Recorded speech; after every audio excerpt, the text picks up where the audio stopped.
इस वीडियो का उद्देश्य किसी का इंसल्ट करना, किसी की भावनाओं को ठेस पहुंचाना नहीं है।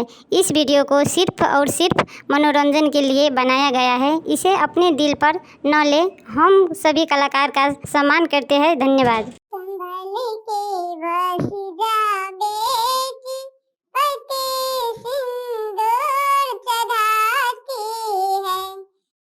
सिंदूर की लालियों से पति अपना बनाती है।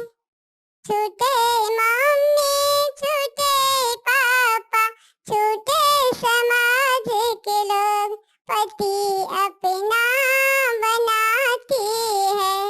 संभल के बस जा बेटी, पति सिंदूर चढ़ाती है। सिंदूर की लालियों से पति अपना बनाती है।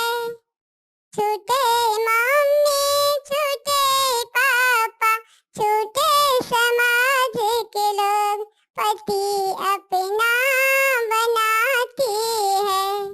बस जा बेटी, पति सिंदूर चढ़ाती है।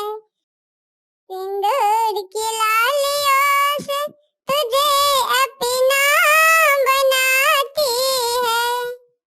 छूटे दादी छूटे बाबा छूटे समाज के लोग, पति अपना बनाती है।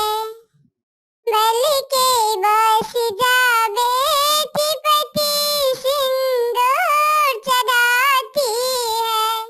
बस जा बेटी, पति सिंदूर चढ़ाती है। सिंदूर की